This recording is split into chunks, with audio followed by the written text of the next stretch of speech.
Welcome to the session on binary data set meta-analysis. The learning outcomes for this session are as follows. Be able to conduct both a fixed and random effect meta-analysis of a binary outcome. Be able to pull different effect sizes for a binary outcome, like risk ratio, odds ratio, or risk difference, and be able to explore heterogeneity using subgroup and meta-regression analysis. And at the end of section, you'll be able to explore small study effect using funnel plot and trim and fill. That is, you'll be able to explore whether there's evidence of publication bias or not. By binary outcome, we mean outcomes that are discrete, like all-cause mortality, whether the patient survived or not, whether the patient was hypertensive or not, diabetic or not. And we are going to conduct this analysis using the following 5 steps. So the first step is to load the dataset. For this meta-analysis, for this particular section, we'll be using data from meta-analysis published in BMJ in 1991. So this dataset contains 16 RCT of study that examine impact of IV magnesium in patients with suspected acute myocardial infarction. There were 2 groups. One group had IV magnesium, the other one had placebo, and they followed them up and looked at how many patients survived and how many patients died post myocardial infarction. So you have 4 different options on how to enter data into Stata set. So I will now go into Stata to start the demonstration. So I will assume that after you finish a systematic review, when you want to start the meta-analysis, you've sort of extracted your data onto an Excel sheet. Then you can copy the data directly from the Excel onto the status data editor. So you just highlight all your data like this and copy them. Then go into Stata. Then you can type edit or click this data editor, but I will use the command interface. So, and this window will come up. Then you can click the first column and paste your data set. It will ask you that the first row is a data or variable. In our case here, it's a variable. Then that's it. So it's sort of now imported all the data set. That's first option. Alternatively, you can copy your data onto do edit like this. Then you can input them onto Stata like so. You just highlight all the data and click do. Then it will also load it. The third option is you can sort of load the data directly from the Excel sheet, or if you have the original data Stata data set. So if you want to open directly from Excel, so this is the command for doing that. Import Excel using this data set. You highlight this so we can copy it here and paste it this window and press enter. It will still show. So let's clear the existing data set and redo the command. Then it will show, it will load the data set here.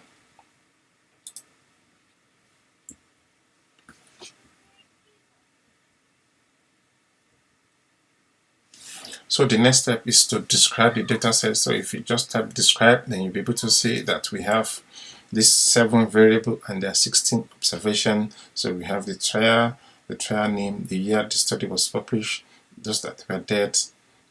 1 is for the intervention, 0 is for the control group. Then for the meta-analysis of binary data sets, unfortunately, you need the data in 4 different formats. What I mean by unfortunately is that ideally you should have number of event and the total sample size, but for this command you need number with event and number without event. It means that we have to do some recoding of the variable.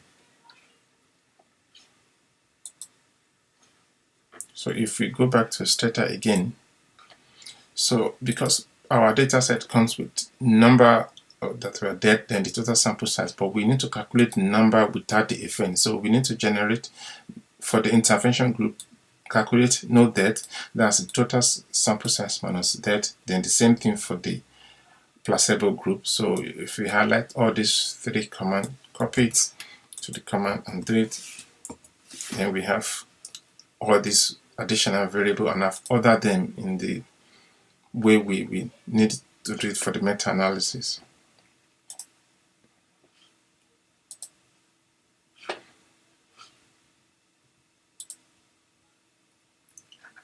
So the next step is to describe and declare the data set that we want to do the meta-analysis. So the command we'll be using is called meta, and we will let meta-analysis in starter knows that for this analysis we want to do analysis using binary data set, and we have the different option. Do we want to use odds ratio, risk difference, or Pareto log odds ratio? We've described all these outcomes previously. The Pareto one, if you have scanty outcome, then you use Pareto.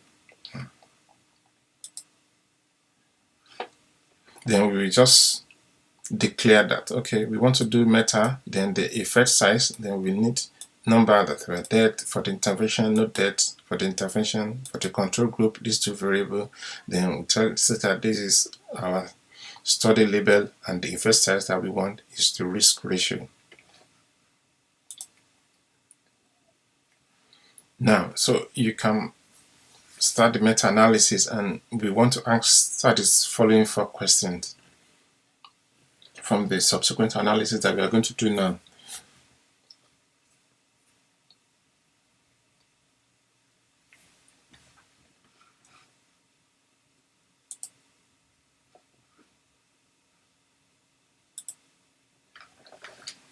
So in Stata, let me declare the variable again, then starter nodes, then let's summarize it and say, okay, so we want to do fixed effect first. It is fixed effect, then let's generate the forest plot for it. So we just do meta forest plot to generate for the fixed effect, meta forest plot.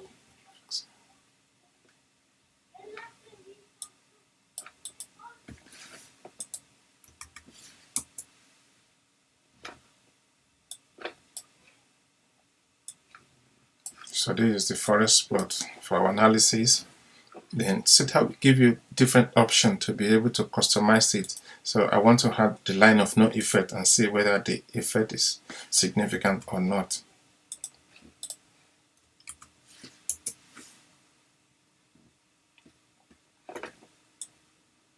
So this is the line of no effect. So the first question was, from the visual inspection of the forest plots generated by Stata, do outcomes appear consistent across studies? No, it's not. It varies across studies. We have from, this is for the log odds ratio, but we can get for this the odds ratio, we can customize our data again and just add if form, that's exponential form again, to get the odds ratio for our analysis. Good. So we, as we can see, the odds ratio varies from as low as 0.11 to as much as 0.123. So it is not consistent. It varies across study. And the next question was, what is the summary estimate and 95% confidence interval?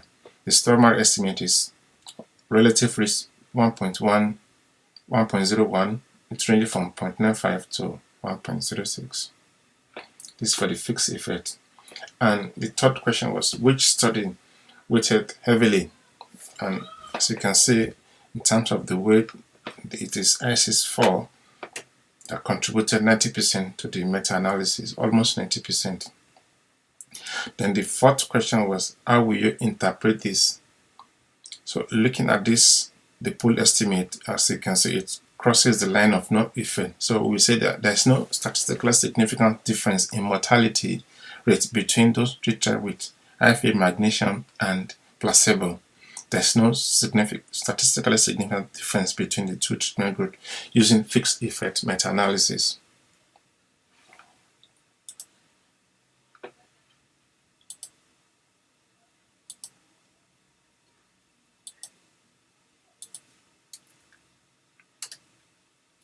Now, that's for fixed effect meta-analysis.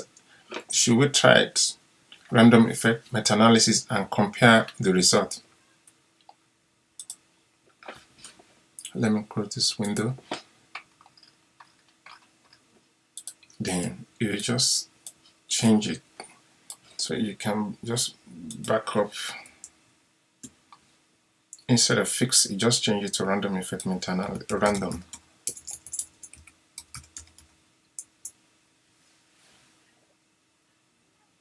Then we have forest plot analysis for random effect meta-analysis now. So the next question was, is there a difference between the fixed effect and random effect meta-analysis? The answer is yes. For the other one, it was not significant, but when we use random effect meta-analysis now, the association it's not statistically significant, and it ranges from 0.51, 0.35 to 0.74. Then the sixth question was, in terms of weights, can we say anything? Now, ISIS was just given 16% weight in this meta-analysis as opposed to 90% weight in the previous study. So there's sort of differences in the weight across between both analyses.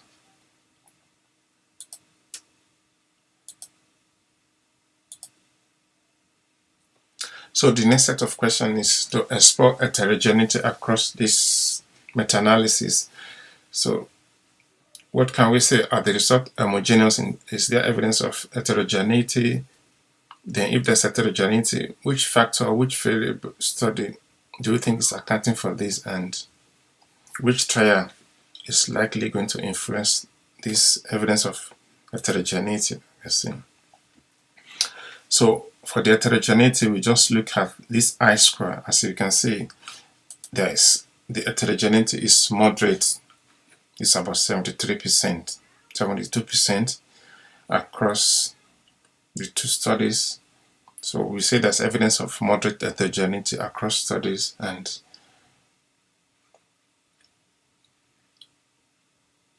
from difference between fixed and random effect meta-analysis, we can say is this particular study, and it's due to the large sample size that is causing this heterogeneity across study.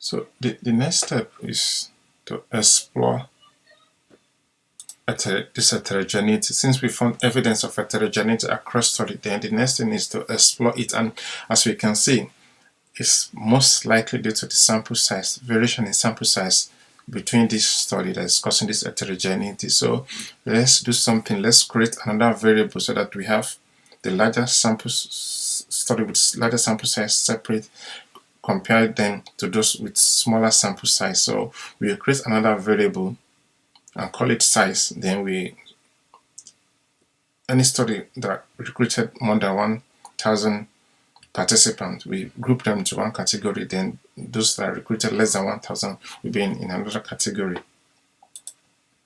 So you can do it with this command: recode meta size study. Then if it's minimum, we don't know the minimum sample size, up to 999, and hold it at 0, then we call it smaller RCT.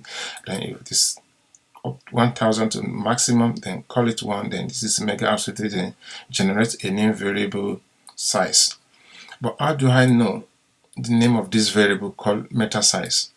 So as soon as you do the meta-analysis, it will generate new variables for you. So you can check and just say describe. So as you can see, Stata generated all this additional variable, and it started with this small underline. So generated the study ID, the label, the log odd ratio, then the sample size per study. So this is the variable that we need. So we just do this command, copy it here, paste it, then we have a new variable called size. So we can check whether it has done it. So we can say tab size. As you can see, we have just 2 studies that recruited more than 1,000 patients. Then majority of studies, 14 recruited less than 1,000 participants. Then we can summarize it. Now, instead of just meta summary, we put subgroup by size there. So let's generate the forest plot for it. Let's change it to random effect. Then we work it in odds ratio exponential form, E for exponential form. That's the odds ratio. Already we are doing the analysis in log risk ratio, but we want to report in odds ratio. So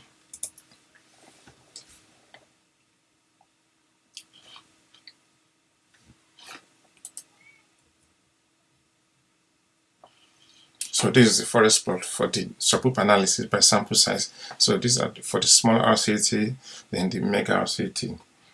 So if let's do it for fixed effect. You can go up again and change this to fixed effect.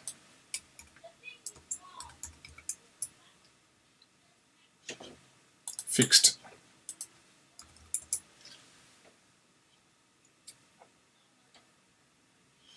So this for the fixed effect meta-analysis. Initially, for the pool estimate for everything, it was not significant. But when we stratify now, we see that the association was significant for smaller RCT, but not for the mega studies. And if we want to ask the 10th question, does the exclusion of this trial fix the heterogeneity? We can say yes, because all these smaller studies, they are sort of homogeneous. The chi-square is 0%, whereas majority of the heterogeneity is among these 2 mega RCT. So what are the effect estimates for both smaller and bigger RCT? These are the smaller pool estimate for the small RCT, and this is the estimate for the mega RCT.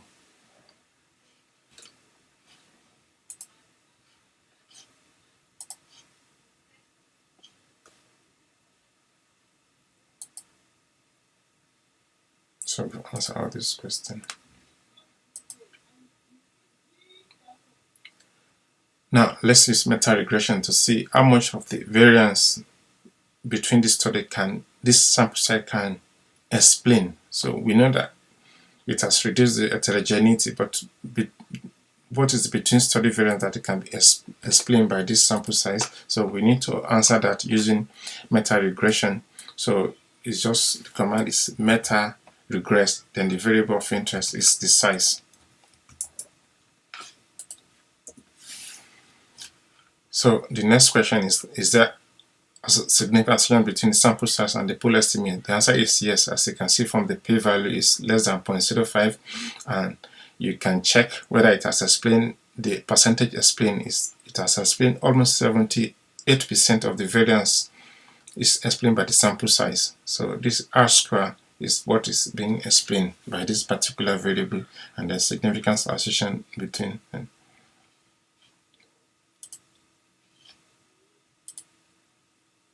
So this is the result again. Then you can check whether there's a association between the year the study was published and the pool effect estimate. There's no association. The p-value is greater than 0.37.5. Another analysis that we can do is what is called cumulative meta-analysis, or we can examine over time how has been this pool estimate, how has it been changing over time. So we can do that with this metacum command. So you just put meta forest plot cumulative but not effect. So let's do it here.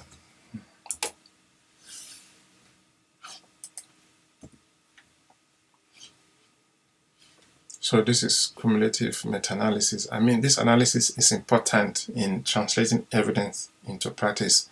It shows that as far back as in 1988, the last non-significant result was sort of published here. So they should have taken this evidence into practice as far as in 1988. All this additional study were not needed. So there were sort of evidence that this intervention is conclusive as far back as in 1988. So that's what we can conclude from the cumulative meta-analysis.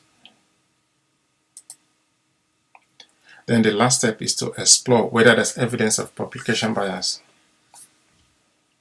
So publication bias arises when there is evidence that smaller studies that were not significant were suppressed by the author, were not published.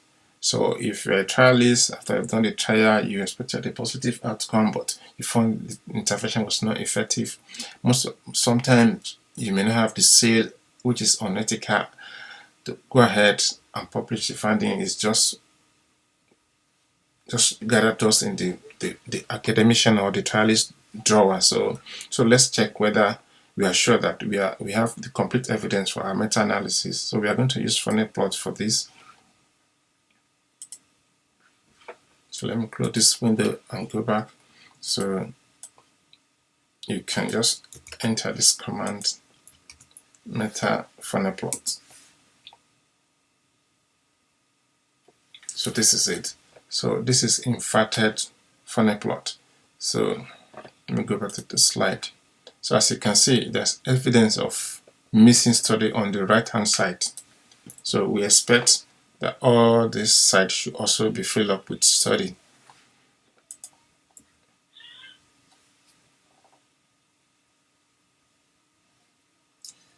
So the funnel plot asymmetry may not only be due to publication bias, it may be due to heterogeneity. So we need to see whether this particular missing study, whether it is significantly one or not significant finding. So we need to use what they call contour enhanced funnel plot for this analysis. So let's generate, so you can generate this contour funnel plot using this command. So it will sort of divide the funnel plot into 4 parts on each side. So these are the ones that were significant, those were moderately significant, and these were non-significant finding. So we can see on this side there were so many studies that were supposed to be there. So we can conclude here there's evidence of missing study, publication bias. But visual inspection is not enough. You can also do it using formal tests, using statistical tests. So this particular test is called the Egger test. So you can test whether statistically the asymmetry we are looking for here is actually there statistically. So this is the command to do it: meta bias, Egger test. And what you are looking for is the p-value here again.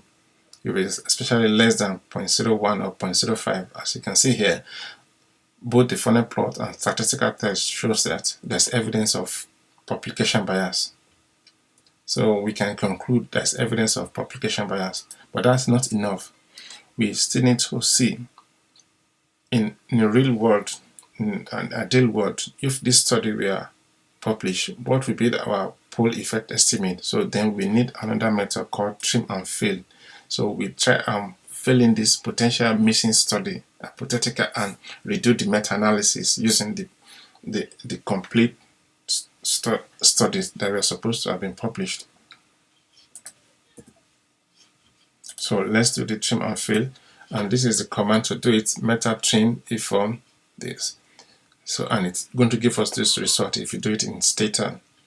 So let me just demonstrate it for you in Stata. I will close this window. So this is the command.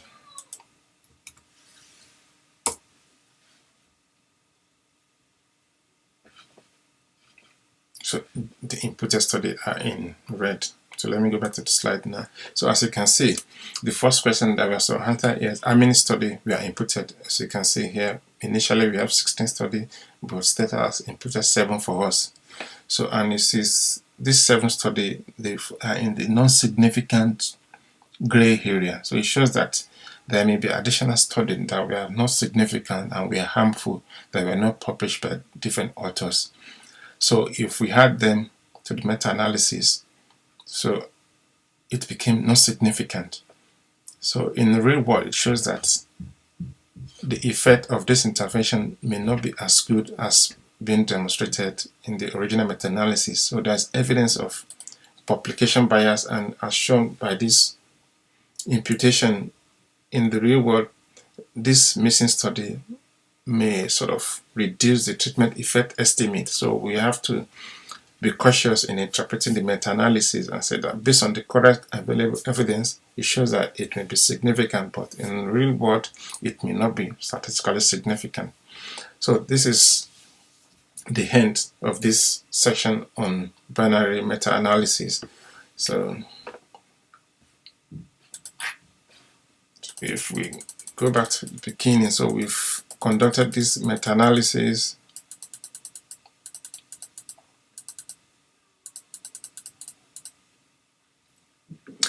Just to recap again, in this section we've conducted binary meta-analysis using the following 5 steps. Step 1, we loaded the data. I've shown you like 4 different methods by which you can load the data. Then you have to declare to Stata that you are interested in meta-analysis of binary data set. We use table and forest plots to summarize the treatment effects. We use Rooks ratio. Then we explore heterogeneity using subgroup and meta-regression analysis. Especially, we found that sample size was major source of heterogeneity across study. Then we examined the effect of small study, and we found evidence of publication bias. So this brings us to the end of this particular session. Hope to see you in the section on continuous and generic and prevalent estimates. So if you think you're going to be doing meta-analysis on prevalent estimate, generic